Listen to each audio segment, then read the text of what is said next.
딴딴딴딴딴. 네, 여러분 안녕하세요. 개념 급탑제의 노연서입니다. 자, 이번 시간 15강입니다. 드디어 우리 4분의 3 지점에 와 있어요. 할만하지 않아요? 벌써 여기까지 왔다는 게 놀랍죠? 그죠? 자, 이번 시간은요, 비문학 마지막 시간이 되겠습니다. 아쉽죠? 비문학 생각보다 재밌었는데, 내가 그동안 그렇게 헤매던, 방향을 잡지 못해서 갈피를 잡지 못하고 그렇게 헤매던 비문학, 이제 좀 방향이 잡히고 재밌었는데 마지막 시간이라니 좀 아쉬운 감이 있을 겁니다. 하지만 빨리 다음 단계로 넘어가는 게 더 중요하겠죠. 자, 마지막 시간이라 조금 아쉬운 마음이 있긴 하지만 우리를 기다리고 있는 개념이 만만치는 않습니다. 이번 시간에 우리가 다룰 개념은요, 바로 비문학에서 비판하고 평가하는 문제 유형을 풀기 위한 개념이거든요. 그동안 내가 계속 틀렸던 거 그거죠. 맞죠. 완전 이런 거 내가 잘 맞힌다니까요. 자, 보세요 여러분. 이 적용 문제 못지않게 우리를 그동안 괴롭혀 왔던 게 바로 이 비판 평가 문제였습니다. 자, 그러면 여기쯤에서 우리 다시 한번 확인을 해보도록 할까요? 자, 비문학에서 중요한 꼭 알아야 할 궁극의 키워드 5. 자, 어떤 것들이 있었죠? 그쵸? 지금까지 우리가 배웠던 거, 문두, 첫문단, 자, 그리고 동그라미와 세모로 내용일치 문제 푸는 거 있었고요. 그리고 전개 방식까지 우리가 개념을 배웠고, 지난 시간에 보기에서 상황이나 그래프나 그림이나 도표나 이런 데다가 적용하는 거를 배웠을 겁니다. 자, 이번 시간에도 근데 보기가 큰 글씨예요. 그렇죠. 자, 비판하고 평가하는 문제도 결국에는 보기에 모든 것이 들어있고 이 보기를 통해서 모든 것이 결정되기 때문에 선생님이 이 보기가 중요하다는 얘기를 하고자 하는 겁니다. 자, 그러면은 이 비판 평가 문제, 보기 중요한 거 알겠는데 나는 봐도 모르겠다고. 이걸 봐도 도대체 뭐가 틀린 거고 뭐가 올바른 평가이고 뭐가 올바른 비판인지 나는 모르겠다. 걱정하지 마십시오, 여러분. 선생님이 오늘 몇 가지 원리로 아주 명쾌하게 정리를 해드릴 겁니다. 원리가요, 너무 단순하다 못해 5분이면 끝나요. 그래서 오늘은요, 원리 아주 짧게 명확하게 명료하게 정리해놓고 그 다음엔 계속 적용 연습만 할 거예요. 놀랍죠? 그쵸? 왜? 비판 평가 문제 지금까지 여러분 너무나 괴롭혀왔거든요. 자, 이제는 괴롭지 않을 거예요. 자, 어떻게 하는 건지 알려드리도록 하겠습니다. 자, 먼저 이 비판이나 평가는요, 그냥 무턱대고 비판하는 게 아닙니다. 그쵸? 비판을 위한 비판? 그건 비난이죠. 그죠? 무조건 너 틀렸어. 이게 아니라 다른 관점, 이 글의 관점과 다른 관점을 가지고 혹은 비슷한 관점을 가지고 이 글의 내용을 평가하거나 비판을 해라. 즉, 관점이라는 것이 주어지게 됩니다. 그러면 관점 하는데 그 관점이라는 것이 과연 무엇이냐? 자, 오늘 개념 나가도록 하겠습니다. 자, 관점이라는 거는요, 다른 말로 우리가 입장이라는 말로 바꿔서 생각을 할 수가 있어요. 자, 즉, 입장이라는 게 뭐죠? 너 이 문제에 대해서 어떻게 생각하니? 나는 찬성하는 입장이야. 나는 반대하는 입장이야. 이게 바로 입장이죠. 혹은 나는 긍정적 입장, 나는 부정적 입장. 이런 게 바로 입장이 될 겁니다. 그게 관점이에요. 다른 게 아니에요. 자, 그럼 봅시다. 주로 문제는 어떻게 나오냐면 이 지문의 관점에서 보기를 평가해라, 비판해라. 혹은 보기의 관점에서 지문을 평가해라, 비판해라. 이런 문제가 나오게 되는데 봅시다. 만약에 지문의 관점과 보기의 관점이 일치한다면 어때요? 같은 편이죠. 같은 편인 사람들끼리는, 같은 관점을 가진 사람들끼리는 어떻게 하겠어요? 그래, 잘했어. 바로 그거야. 그렇죠.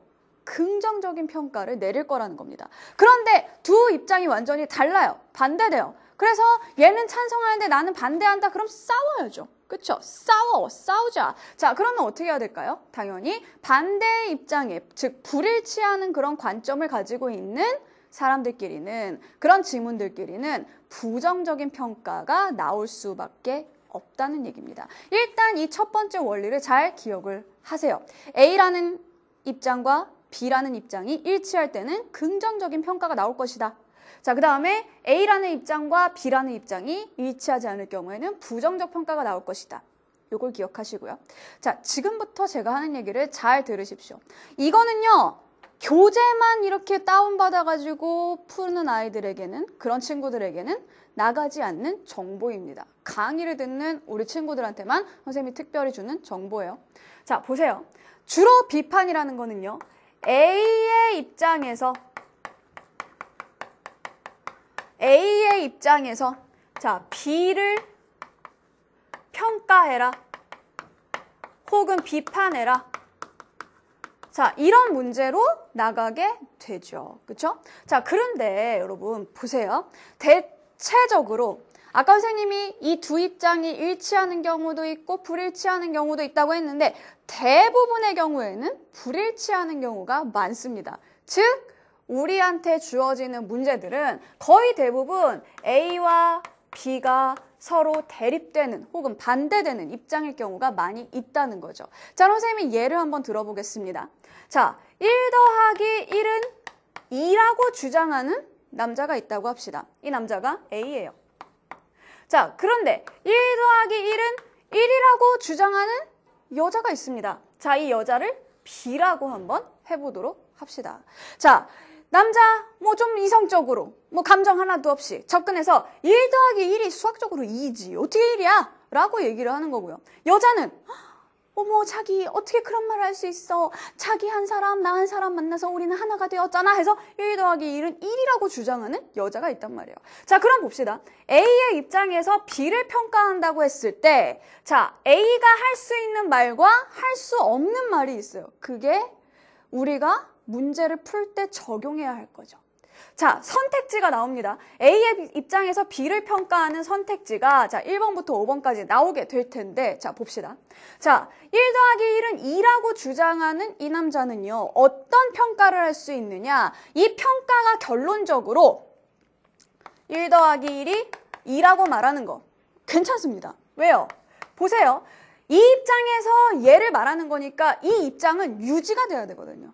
항상 자기의 관점을 버리면 안 돼요. 그러면 A는요. 자, 1 더하기 1은 2라고 말하는 A이기 때문에 이렇게 선택지에 이런 내용이 나오는 건 괜찮다는 거죠. 자, 그리고 또 모두 괜찮을까요? 이 입장에서 얘를 비판해야 되잖아요. 그러니까 1 더하기 1이 아니라고 말하는 것도 괜찮습니다. 너 틀렸어. 부정적인 평가죠. 그거 잘못된 거야 라고 말하는 거 괜찮다는 겁니다. 되셨죠? 자, 그 다음에 두 번째 뭐냐면요. 이 사람이 해서는 안 되는 말이 있습니다. 뭐냐? 이 관점을 끝까지 자기가 유지를 해야 되는데 갑자기 이제 와서 자기 말을 바꾸면 안 됩니다. 1 더하기 1이 2가 아니라고 말한다? 이거는 잘못된 내용이에요. 이런 선택지는 틀린 선택지라는 거죠. 자, 그리고 또 무슨 말을 해서는 안 되죠? 계속해서 얘는 자기 입장을 지키고 있어야 되기 때문에 얘를 인정해주면 안 되죠. 얘가 맞다고 하면 안 된다는 거예요. 그래서 1 더하기 1이 1이라고 해도 역시 안 된다는 거죠. 너무 간단한 얘기예요, 사실은. 그렇죠? 결국 이 두 가지를 우리가 결론을 내리자면 뭐냐 하면 A는 자기의 입장을 계속 고수를 해야 된다는 겁니다. 그리고 이 둘이 반대가 되는 경우이기 때문에 B에 대해서는 계속 틀렸다고 말하는 것은 가능하다는 얘기죠. 만약에 자기 입장을 버리거나 B의 입장이 맞다고 하게 되면 그거는 잘못된 선택지가 된다는 얘기예요. 자, 조금 더 난이도를 높여보도록 할게요. 조금 더 어려운. 자, 무슨 얘기냐? 자, 세 번째. 만약에 자, 이 A가 할 수 없는 말이 또 있습니다. 만약에 1 더하기 1이 3이라고 하면 3 재미없으니까. 자, 1 더하기 1이 자, 1 더하기 1은 창문. 이런 거 많이 했죠. 초등학교 때. 뭐 유치해도 할 수 없어요. 유치하다고 생각하지 말고. 자, 1 더하기 1이 창문이다라는 얘기를 A가 하면 될까요? 안 될까요? 안 되죠. 그렇죠? 자, 지금 선택지에서 평가를 하는 데 있어서 A는 어떤 사람이에요? 1 더하기 1이 2라고 계속 주장해왔던 사람입니다. 그런데 지금 와가지고 갑자기 어디서 생뚱맞게 말도 안 되는 얘기를 해서는 안 된다는 거죠. 자, 또 하나. 자, 1 더하기 1이 창문이 아니라고 해서도 안 됩니다. 자, 무슨 얘기냐? A는 이런 말을 하지 않았죠. 하지만 B도 이런 말을 하지 않았습니다. 자, 그래서 이게 뭐냐 하면 선생님이 거기에 그 교재에 써놓은 이런 내용이에요. 자, 교재에서 관점이란 해가지고 선생님 마지막 문장 써놓은 걸 한번 보도록 하세요. 이때 주의할 점은 선택지의 내용이 A의 관점과 일치한다 해도 B가 하지 않은 말을 비판해서는 안 된다. 즉 다시 얘기해서 B는 뭐라고 했죠? 1 더하기 1은 1이라고 했습니다. 그러면 얘가 잘못됐다는 얘기는 할 수 있어요. 하지만 B는 1 더하기 1이 창문이라는 얘기를 하지는 않았죠. 그렇죠? 그러면 이 내용에 대해서는 비판해서는 안 된다는 얘기예요. 자, 그러면 지금 선생님이 이렇게 세 가지로, 이거 안 돼요.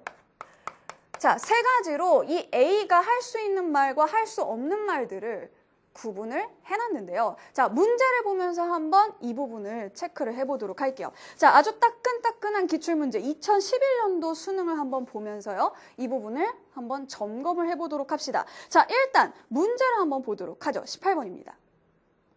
자, 윗글에서 자산의 개혁에 대한 당시 사람들의 반응으로 보기 어려운 것은 즉 X표인 것을 찾으라는 얘기죠. 그죠? 자, 그러면은 자산이라는 사람이 있어요. 자, 이 자산의 개혁이 어떤 것이었는지에 대해서 우리가 나중에 지문에서 찾으면 됩니다. 그 전에 일단 선택지를 확인을 해봐야겠죠. 자, 선택지에 어떤 것들이 나오냐? 1, 2, 3번은요. 백성이 나옵니다.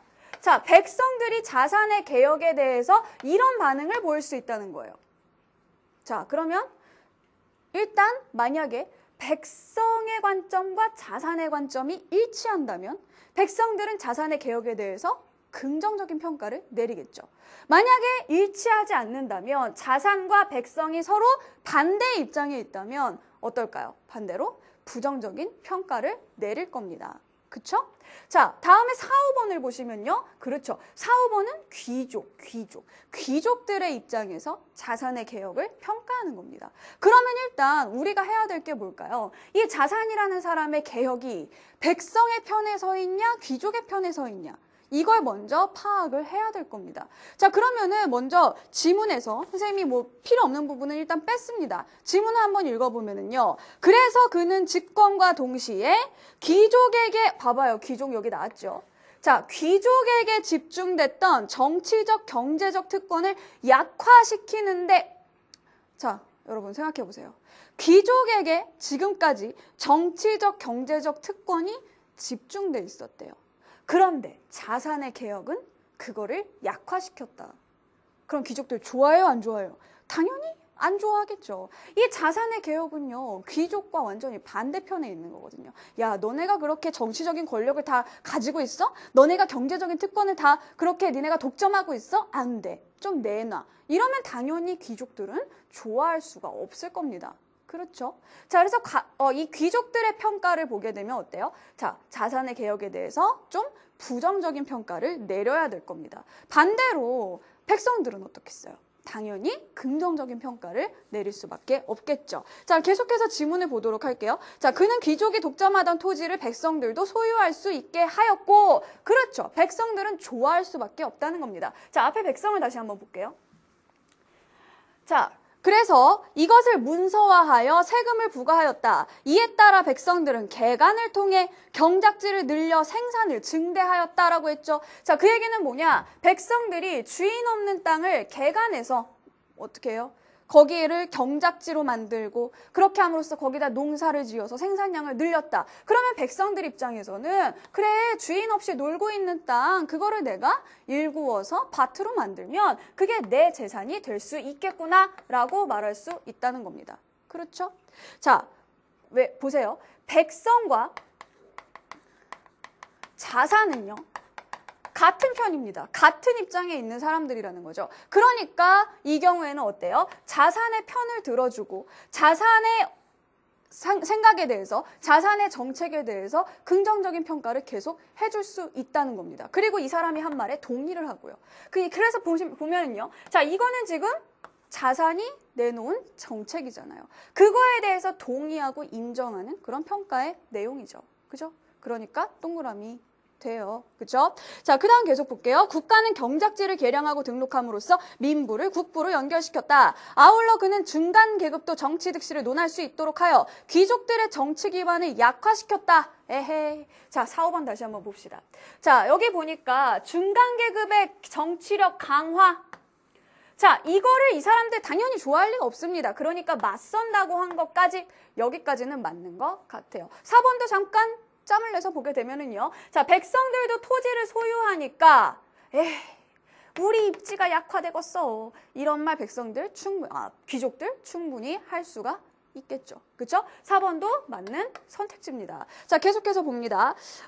중국 역사상 처음으로 형법을 성문화하여 정에 새김으로써 모든 백성이 법을 알고 법에 따라 처신하게 하는 법치의 체계를 세웠다. 어허. 법치란 말이 한번 나왔거든요. 어디 있죠? 여기 있죠. 자, 법치의 체계를 세운 사람 누굽니까? 자산이에요. 그쵸? 자, 그런데 보세요. 백성과 자산은 한 편이지만요. 이걸로 봤을 때 지금 귀족하고 자산은요. 그렇죠. 서로 대립되어 있는 그런 상황이에요. 이 글의 흐름상 귀족과 자산이 지금 대립하고 있어야 합니다. 그런데 이 법치 전통을 세워야겠군, 법치를 주장한 것은 누굽니까? 바로 자산이죠. 그죠? 그런데 이 귀족이 자산의 말을 들으면 돼요, 안 돼요? 안 된다는 겁니다. 자, 보세요. 우린 지금 귀족의 입장에서 자산을 평가하는 거잖아요. 다시 말해, 이 귀족이라는 이 사람들은 1 더하기 1을 2라고 하는 사람이고, 이 자산을 1 더하기 1은 1이라고 하는 사람이라고 한다면 지금 이 선택지는 뭐죠?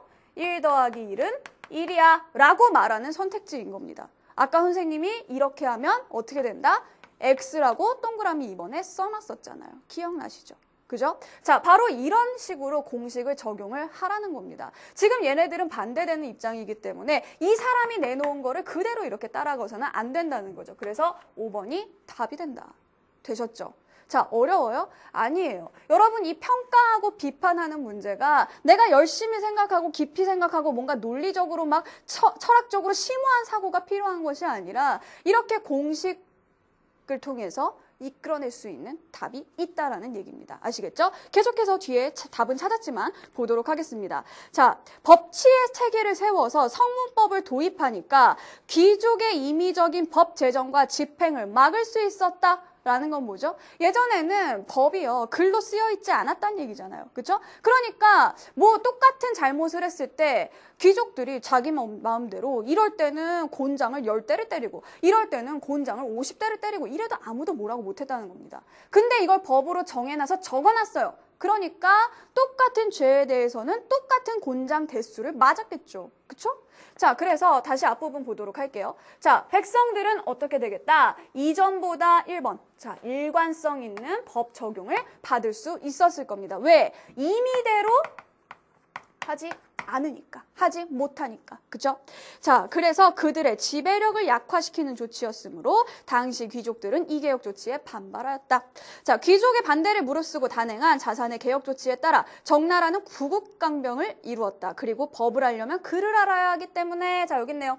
자, 법을 알려면 글을 알아야 하기 때문에, 자, 뭐다? 성문법 도입은 백성들도 교육을 받을 수 있는 계기가 되었다. 자, 그래서 이 백성들이 법을 알기 위해서 우리도 글을 배워야겠구나. 충분히 이렇게 생각을 할 수가 있다는 얘기입니다. 자, 뭔가 심오한 내용 있는 거 아니에요. 자, 이들이 서로 어떤 관계냐? 법이랑 자산이랑, 백성이랑 자산이랑 무슨 관계냐?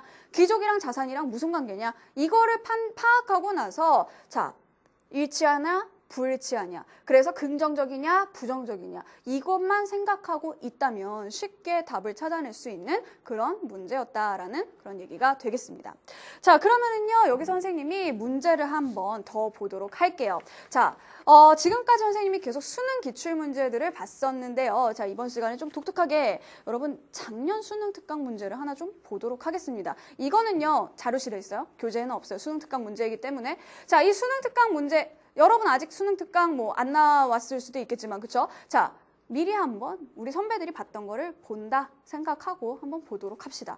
자, 예술 지문이에요. 예술 지문에서도 이렇게 비판하고 적용하는 문제가 자주 나옵니다. 기억할 것은 무엇이냐? 자, 이거죠. 그쵸? 요런 말 해도 된다. 요런 말 하면 안 된다.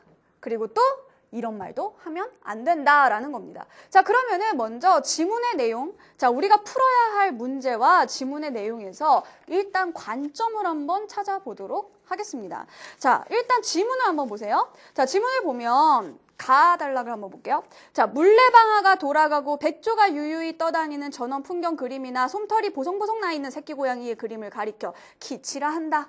자, 키치라 한다 정의되어 있고요. 키치에 따옴표 돼 있고요. 키치 계속 나와요. 그러면은 핵심어는 뭐다? 키치다. 그쵸? 이건 이제 여러분 정말 자동적으로 잘할 수가 있죠. 자, 키치가 핵심어인데, 자, 키치에 대한 지문의 관점을 한번 보도록 하겠습니다. 자, 지문의 관점에서 키치란 무엇이냐? 어떤 것이냐? 키치는 무가치한 예술, 예술적 쓰레기, 나쁜 예술, 저속한 작품 등과 동의어로 급조된 값싼 예술 작품이란 뜻이다. 좋아요?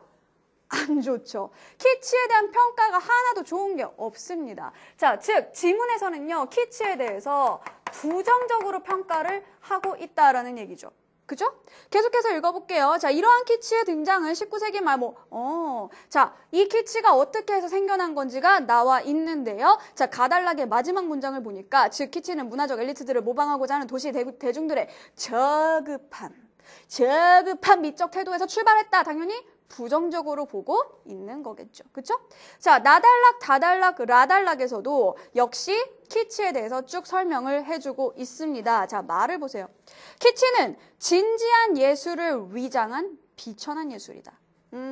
처음부터 끝까지 일관되게 키치에 대해서 부정적인 시각을 보이고 있는 걸 확인할 수가 있네요. 그쵸? 자, 그래서 계속 보세요. 자, 키치를 주의 깊게 감상하지 않을 경우 우리는 진지한 예술이 일반적으로 지니는 독창성과 고귀함이 있다는 느낌을 받게 된다.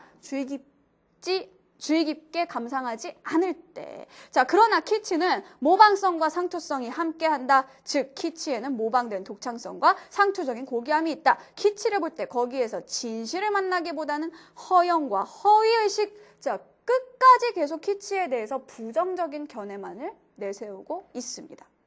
자, 그러면 문제를 한번 볼게요. 자, 문제에서 봅시다. 보기의 관점에서 위 글을, 자, 보기의 관점에서 지문을 비판적으로 이해한 내용으로 적절한 것은 이라고 했어요. 자, 그러면은 보기에서는 이 키치에 대해서 어떻게 생각하고 있는지 한번 봐야겠죠? 자, 만약에 똑같이 부정적으로 본다면 이 평가의 내용도 어때야 돼요? 긍정적인 평가가 나와야 되죠. 만약에 이 서로의 그 입장이 반대가 된다면 평가의 내용도 부정적인 평가가 나와야 할 겁니다. 자, 그러면은 계속 볼게요. 자, 보기를 보세요. 현대 예술은 진리, 아름다움, 진지함에 천착하면서 예술을 도덕적 교훈이나 도덕적 판단에서 종속시키고 뭔 소리인지 모르겠어요. 하지만 아직 키치란 말이 나오지 않았기 때문에 중요하지 않아요. 우린 키치가 중요하니까 키치를 한번 보세요. 그와 달리 키치는 가벼운 경박함, 양식에 대한 탐닉에 의도적으로 몰두하여 예술적 가치를 즐거움에서 찾는다. 여기까지는 키치가 좋다는 건지 나쁘다는 건지 아직 확실하진 않습니다. 계속 읽어봐야겠죠? 자, 이러한 키치의 예술적 경향은 오리지널이면서 순수한 고급 문화가 존재할 수 없는 현대 물질 사회에 대한 풍자인 것이다. 그래서 키치는 이처럼 그 나름의 의의를 지니고 있기 때문에. 아하. 자, 이 지문에서는 키치는 무가치해, 예술적 쓰레기, 저급해 이렇게 계속 비판을 하고 있었는데 보기에서는 키치도 그 나름대로의 의의를 가지고 있다라고 해서 어느 정도 긍정적인 그런 평가를 내리고 있네요. 자, 그럼 어때요? 보기와 지문은 서로 입장이 반대가 되겠죠. 자, 그러면은 이 사람이 할 수 있는, 자, 보기의 입장에서 지문을 평가할 때 할 수 있는 말은 무엇인가? 일단 자기의 입장은 고수를 해야 됩니다. 그렇죠? 자, 이 사람이 이런 문제에서 보기의 입장에서 할 수 있는 말, 자, 선택지에서 일단 키치를 긍정적이라고 말하는 거 가능하죠. 그렇죠? 자, 그리고 두 번째, 뭐는 안 돼요? 키치가 부정적이다 라고 말하는 거 안 되죠. 왜? 이 사람 입장 계속 고수를 하고 있어야 되니까. 세 번째, 뭐냐? 지문에서 말하지 않은 것. 이것은 비판할 수도 없다. 자, 이 세 가지를 기억을 하면서 한번 보도록 하겠습니다. 자, 1번. 키치가 예술적인 가치를 추구한다 하더라도 이미 가식성을 전제하므로 유희 이외의 가치는 찾을 수 없다. 키치, 유희 말고, 즉 놀이 말고 가치를 찾을 수가 없다고 말하는 건 뭡니까? 키치를 부정적으로 보는 거죠. 그럼 돼요, 안 돼요? 안 된다 그랬어요. 1번 땡. 자, 그 다음에 2번. 키치의 미적 작업 목표는 감상자가 원하는 편하고 안락한 행복감을 주는 것임을 분명하게 인식해야 한다. 자, 이거는 뭔가 키치에 대해서는 긍정적으로 이야기하는 것 같습니다. 그쵸? 자, 키치에 대해서 긍정적으로 이야기하는 것 같기는 한데, 자, 아까 뭐라 그랬죠? 자, 1 더하기 1이 2라고 주장하는 사람은요. 자, 1 더하기 1이 1이라고 말해서도 안 되지만 뭐라고 말해서도 안 되죠? 1 더하기 1이 창문이라고 말해서도 안 되죠. 즉, 자, 보기에서 나오지 않은 내용을 주장할 수 없습니다. 그리고 지문에서 나오지 않은 내용을 비판할 수도 없습니다. 지금 보면은요, 이번에 나오는 내용은 이건 뭐예요? 어떤 거죠? 자, 감상자가 원하는 편하고 안락한 행복감을 주는 것. 아, 이거는 그거네요. 자, 아까 선생님이 잠깐 넘어간 부분이 있었어요. 지문에서. 자, 지문에서 넘어간 부분 어디냐 하면 바로 나달락입니다. 자, 나달락을 보면 키치라는 것은 감상자, 즉 그 그림을 보는 사람들이 아름답고 평온하다는 그런 정서적인 반응을 불러 일으킨다라고 했잖아요. 그 얘기는 뭐냐? 지금 이 2번 같은 경우에는 뭐라고 하는 거죠? 자, 1 더하기 1은 1이다라고 말하는 것과 마찬가지입니다. 그쵸? 이거는 뭐예요? 지문의 내용을 인정하고 있는 거죠. 그죠? 자, 그래서 2번도 답이 될 수가 없다는 거예요. 자, 그 다음에 3번. 키치는 허영이나 허위의식만이 가득한 것이 아니라 현대인의 소비적인 삶을 되묻는 데까지 나아가고 있다. 자, 봅시다. 키치는 허영이나 허위의식만이 가득하다라는 거는 누구의 관점입니까? 이 지문의 관점이죠. 그런데 자, 보기에서 지문을 평가하려면 지문의 내용이 틀렸다고 말해야 됩니다. 그러니까 허영이나 허위의식만이 가득한 것이 아니라고 했으니까 틀렸다고 말한 거죠. 그죠? 자, 그래서 일단 여기까지는 맞아요. 그 다음, 현대인의 소비적인 삶을 되묻는 데까지 나아간다? 이거는 보기에 나와 있던 내용이 되겠죠. 그죠? 자, 그래서 보기에 나와 있던 내용은 그대로 유지를 하면서 지문에 나와 있던 내용이 틀렸다고 말하고 있기 때문에 3번은 답이 된다라는 얘기죠. 그죠? 자, 그 다음 4번. 자, 키치가 모방이나 복제에서 벗어나지 못하는 것은 무엇보다도 키치 작가들의 예술적 역량이 모자라는 탓으로 돌려야 한다. 봅시다. 키치가 모방이나 복제에서 벗어나지 못한다는 게 4번의 내용입니다. 근데 이거는 뭐죠? 누구의 관점이었죠? 지문의 관점이었죠. 즉, 키치를 부정적으로 이야기하는 건 제대로 된 비판이 아니라는 거죠. 왜? 보기는 키치를 긍정적으로 보니까. 자, 그 다음 5번은요. 키치는 진지한 예술과 통속예술의 경계선을 무너뜨려 두 예술의 소통을 추구하고자 하는 경향이 있음을 알아야 한다. 자, 이 5번 같은 경우가 바로 이 경우에 해당하는 겁니다. 자, 보세요. 뭔가 좋은 얘기긴 해요. 키치에 대해서 긍정적으로 이야기하는 것 같기는 합니다. 하지만 여기서 긍정적으로 보고 있는 내용은요. 1 더하기 1이 창문이어서 좋다고 얘기하는 것과 마찬가지예요. 왜? 지금 여기에서 예술의 소통을 추구한다 어쩌고 하는 이런 내용은 보기에서 한 번도 제시되지 않았던 내용. 즉, 이 창문 같은 완전히 생뚱맞은 내용이라는 겁니다. 아시겠죠? 자, 그래서 결국 여기 나오는 1, 2, 3, 4, 5번도 그냥 보면 정말 수렁으로 빠질 수밖에 없어요. 이걸 내가 어떻게 해야 되나. 하지만 알고 보면은 어려운 문제가 전혀 아니라는 얘기입니다. 보기의 입장 계속해서 유지를 해야 되고요. 지문의 입장은 계속해서 틀렸다고 말해야 되고요. 보기의 입장도 아니고 지문의 입장도 아닌 것은 말해서는 안 된다. 이거를 꼭 기억을 해주세요. 아시겠죠? 자, 그러면은 다음 문제를 한번 풀어보도록 하겠습니다. 자, 다시 기출문제로 한번 우리가 돌아와 보도록 할게요. 자, 다음 기출문제 뭐냐면요. 바로 2011년도 수능 문제입니다. 자, 여기에는요. 예술 지문이 제시가 되어 있는데요. 자, 이거는요. 우리가 전에 내용일치 문제에서 배웠던 동그라미 세모 권법을 한번 좀 사용을 해볼 때가 왔습니다. 선생님 그거 내용일치에서 사용하는 거잖아요. 거기만 쓸 수 있는 게 아니에요. 자, 이렇게 비판하고 평가하는 문제도 활용할 수 있다. 굉장히 활용도가 높은 그런 방법이라는 얘기죠. 그러니까 여러분 정말 이 동그라미 세모는요. 꼭 기억을 하셨다가 계속 써먹도록 하세요. 자, 그러면 지문을 한번 먼저 보도록 할게요. 자, 문제가 캐치에 대한 감상 중 최근의 관점에 가장 가까운 것은 이라고 했잖아요. 그러면 최근의 관점이란 하나의 관점이 있고 이 관점과 반대에 있는 또 하나의 관점이 있을 겁니다. 그게 뭔지를 지문 속에서 찾아보자는 얘기죠. 자, 그럼 먼저 한번 보도록 할게요. 자, 전통적인 철학적 미학은 이렇게 시작을 했죠. 자, 전통적 철학적 미학은 자, 이게 하나의 관점. 자, 그러니까 선생님은 여기에다가 동그라미. 이렇게 할 거예요. 자, 전통적 철학적 미학은 세계관, 인간관, 정치적 이념과 같은 심오한 정신적 내용의 미적 형상화를 예술의 소명으로 본다. 자, 그러면 역시 또 뭐? 심오한 정신적 내용. 자, 누가? 얘네가 이거를 중요시한다는 거잖아요. 그쵸? 그럼 당연히 여기에도 동그라미 여러분 하셔야 되죠. 그쵸? 자, 반면, 반면 나왔어요. 반면 나왔으면 반면 뒤에 있는 거는 세모 표시해야겠죠. 그쵸? 자, 그럼 반면, 현대의 체계 이론 미학은? 자, 그러면은, 자, 얘는 반대니까 세모.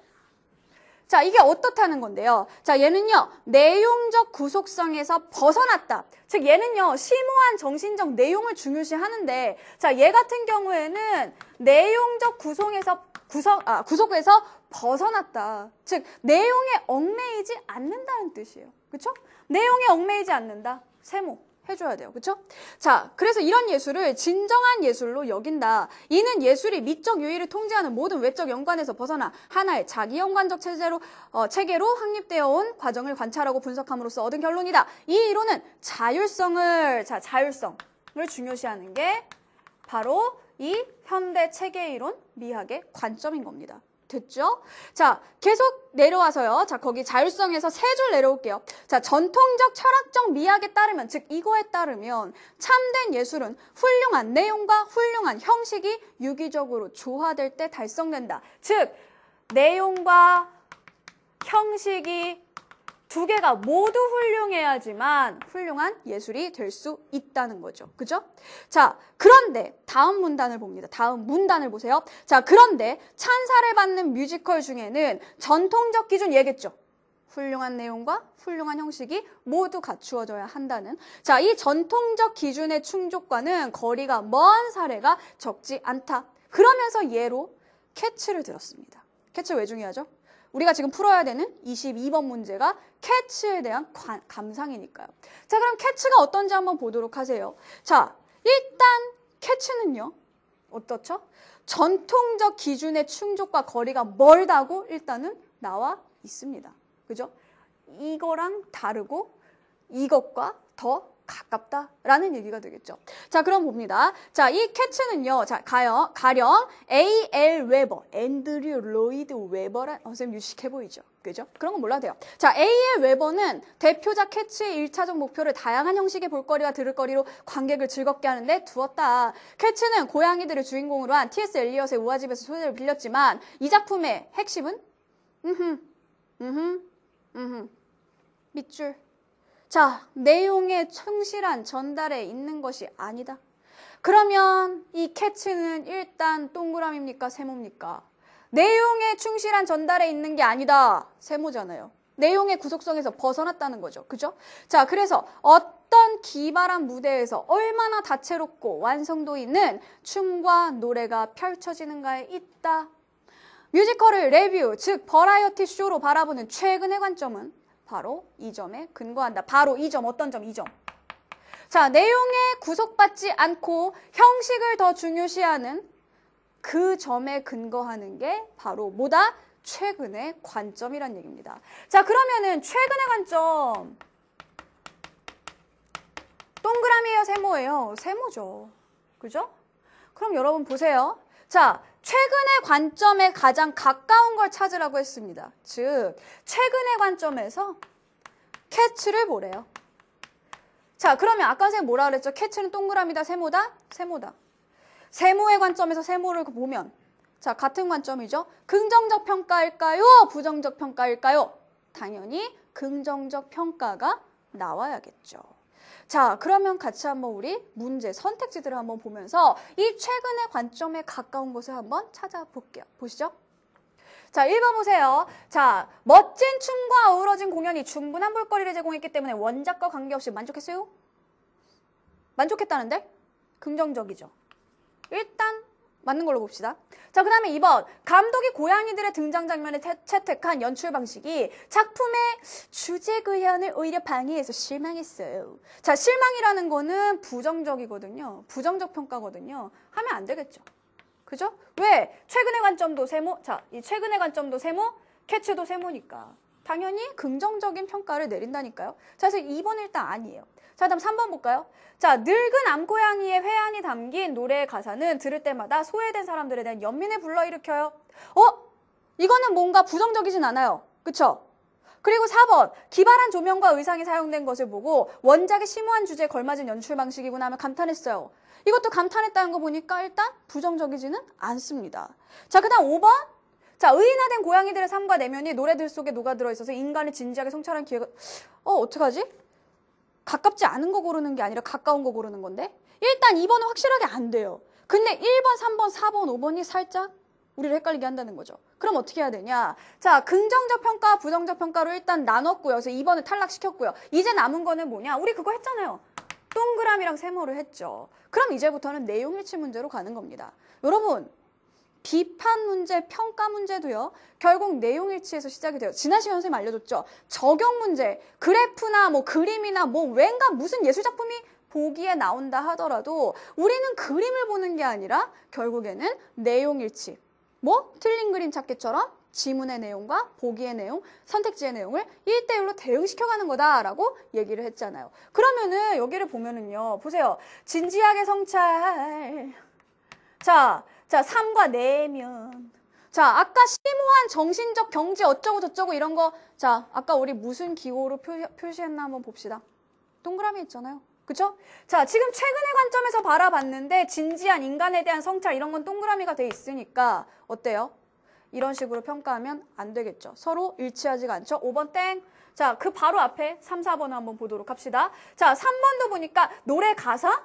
가사라는 거는 내용인데요. 그죠? 자, 그리고 4번을 보면은요. 심오한 주제. 아까 심오한 정신적 내용 이런 거 동그라미 했죠. 그쵸? 자, 내용을 중요시하는 것은요. 전통적 철학적 미학이지 최근의 관점이 아닙니다. 즉 세모랑 동그라미 안 맞아요. 3, 4번 그래서 안 되는 거예요. 그럼 하나 남았죠? 자, 1번 다시 봅시다. 자, 1번에 보니까 멋진 춤과 노래가 어우러진 공연이 충분한 볼거리. 자, 이거 그냥 형식이잖아요. 춤하고 노래. 자, 그래서 원작과 관계없이라는 건 원작의 내용과 관계없이. 자, 내용적 구속성에서 벗어난다. 아까 선생님이 내용 X 해놓고 세모 해놨죠. 그러니까 1번이 뭐다? 세모의 관점에서 바라본 가장 올바른 감상이다 라고 볼 수 있다는 겁니다. 됐죠? 어려운 거 하나도 없어요. 자, 이거 수능에 나왔을 때 많은 학생들이 헷갈려했고 틀리기도 했고 나중에도 왜 끝까지 이게 답인지 몰랐었어요. 이제 여러분은 알 수 있을 겁니다. 그리고 설명도 할 수 있고요. 그쵸? 자, 그러면은 마지막 문제 한번 더 보도록 할게요. 자, 2010년도 수능 문제입니다. 역시 그 비판 문제이지만 평가 문제이지만 결국에는 내용일치 문제라는 것을 알려주는 그런 문제가 되겠죠. 자, 봅시다. 일단 문제를 먼저 볼게요. 자, 보기는 언어를 습득하는 과정에 대한 설명 중 하나이다. 최한기의 입장에서 보기를 평가한 것으로 가장 적절한 것은 했어요. 자, 그럼 보기를 보니까 언어 지식이 전혀 없이 태어난 아기는 성장하면서 몇 개의 단어만을 사용하여 불완전한 형태로 자신의 의사를 표현하다가 다양한 시행착오를 반복하는 과정을 거쳐 완전한 형태의 언어 표현을 구사할 수 있게 된다. 자, 이 부분 선생님이 다시 한번 정리를 해보도록 할게요. 자, 보기의 내용은 어떤 거였냐면요. 자, 보세요. 언어 지식이 전혀 없이 태어나요, 아기가. 그죠? 자, 지식이 없이 태어난 아기는요. 당연히 지식이 없으니까 처음부터 완벽한 문법을 사용해서 언어를 구사하지 못합니다. 그렇잖아요. 여러분 애기들 말하는 거 봤죠? 처음에 한 글자만 얘기해요. 마. 욕하는 거 아니에요. 엄마 부른 거예요. 그쵸? 마. 나중에 조금 더 하게 되면 밥. 그죠? 자기 필요한 것만 얘기하는 거예요. 그거 말고는 이제 안 되면 우는 거죠. 그죠? 한 글자밖에 못 해요. 이제 두 글자를 할 수 있게 되면 엄마, 맘마. 그쵸? 그 다음 아빠예요. 아빠들은 불쌍해요. 자, 이 지식이 없는 상태에서 아이들이 이야기를 하게 되면은요, 어떻게 된다? 불완전한 형태로. 자, 불완전한 형태로 의사를 표현하다가, 자, 다양한 시행착오를 반복해서, 자, 시행착오를 반복하는 과정을 거쳐서 그 다음에 완전한 형태의 언어 표현을 구사할 수 있게 된다. 이게 바로 최한기가 최한기가 얘기한 게 아니군요. 우리가 최한기의 입장에서 해석해야 되는, 평가해야 되는 그런 상황입니다. 그죠? 자, 그러면은 우리가 이걸 평가하기 위해서 최한기의 입장이 뭔지를 알아야겠죠. 그죠? 자, 그러면 최한기의 입장이 뭔지를 한번 보도록 합시다. 자, 일단 이 지문은 지난번에 우리가 뭔가 이렇게 한번 다른 문제를 푸느라 그쵸? 살짝 살펴봤던 지문이네요. 익숙하죠? 안 익숙해요? 또 새로워요? 지난번 그 기억은 벌써 전생이 기억이 됐나요? 자, 그냥 현세로 빨리 가져오세요.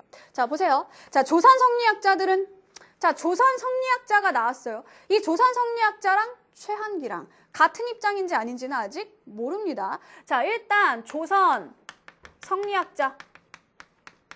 자, 이 사람들은요, 세계를 어떻게 바라보고 자신이 추구하는 삶을 어떻게 실현할 것인가 하는 문제와 관련하여 지와 행에 깊은 관심을 기울였다. 그들은 특히 도덕적 실천과 결부하여 지와 행의 문제를 다루었는데 기본적인 입장은 지행병진이었다. 즉, 지와 행이 서로 선후가 되어 돕고 의지하면서 번갈아 앞으로 나아가는 상자오진과 무슨 말인지 모르겠지만 그쵸? 자, 선생님 얘기했죠. 무슨 말인지 모르는 거는 집착하지 말아요. 굳이 알려고도 하지 마세요. 이거를 알려고 하는 순간 그때부터 디제스터, 자, 재앙이 시작이 되는 겁니다. 자, 그렇게 하지 말고요. 그냥 모르겠으면 쿨하게 넘기세요. 자, 쿨하게 넘겨서 보니까 만물의 이치가 마음의 본래 갖추어져 있다고 여기고 도덕적 수양을 통해 그 이치를 찾고자 하였다. 이거는 무슨 말인지 알겠죠?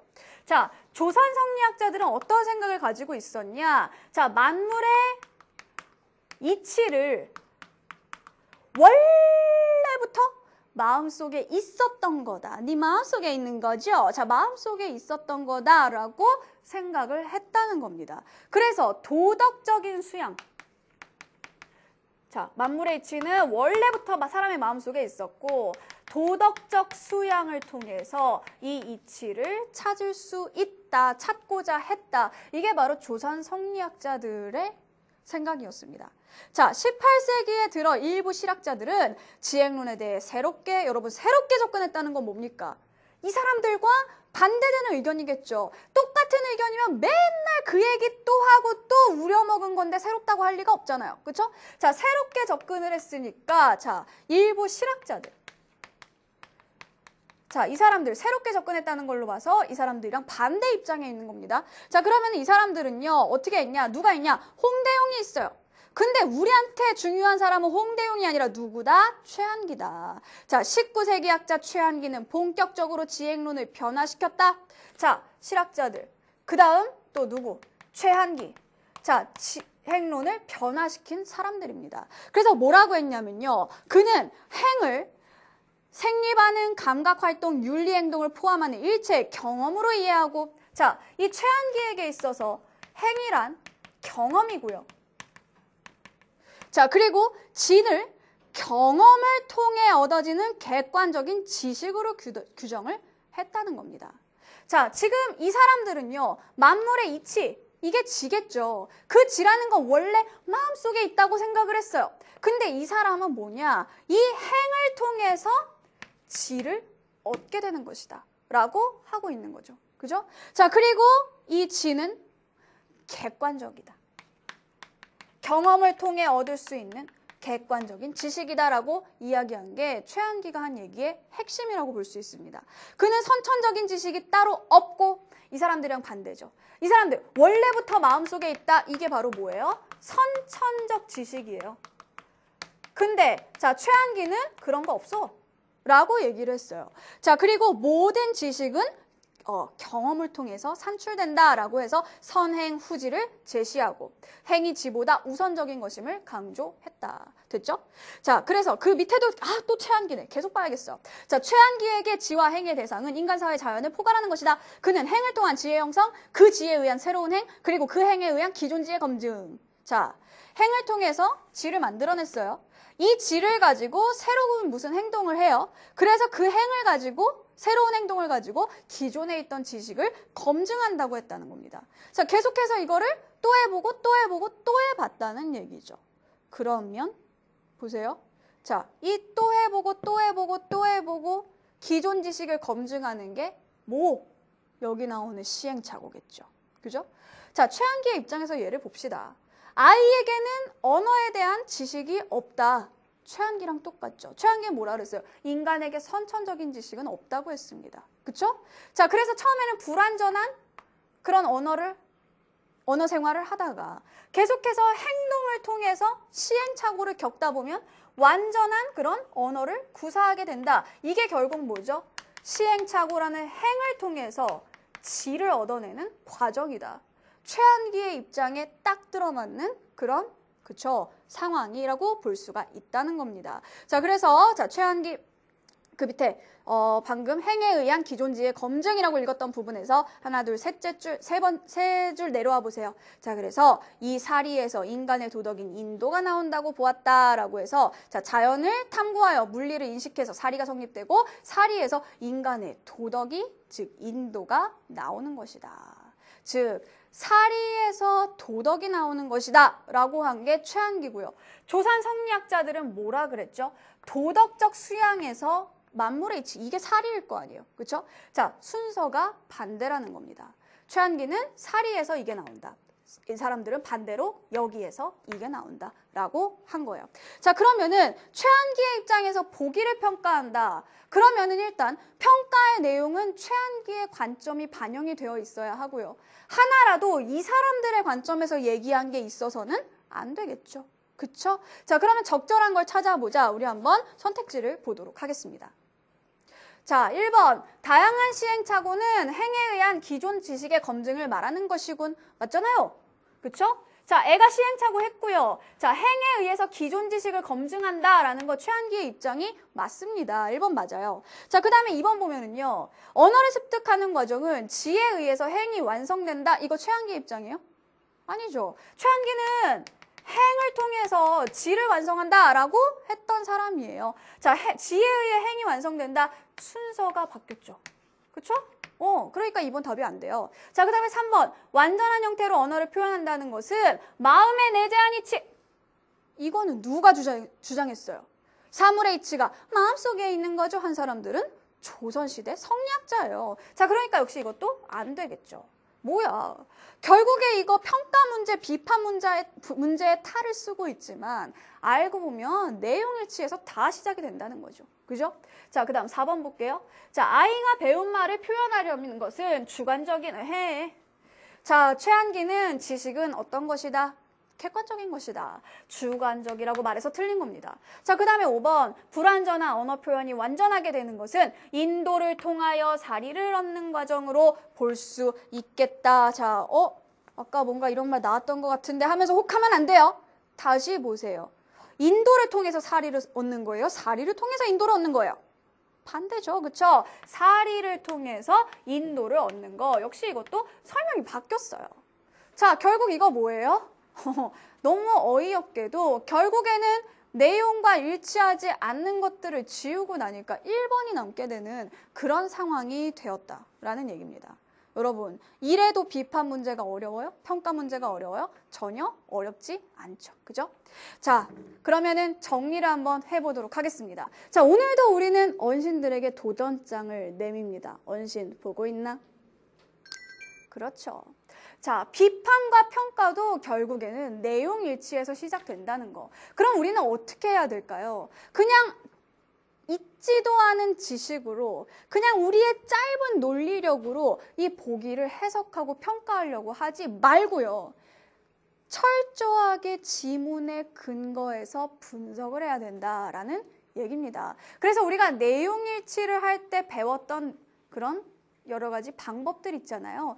계속해서 써먹을 수 있다는 얘기예요. 적용 문제에도 써먹고 비판과 평가에도 써먹고 얼마나 그게 중요한 건지 아시겠죠? 자, 이렇게 해서 비문학까지 선생님이 끝냈습니다. 이제 우리 5강 남았어요. 자, 쓰기 어휘 어법도 신나게 한번 배워보도록 하겠습니다. 감사합니다.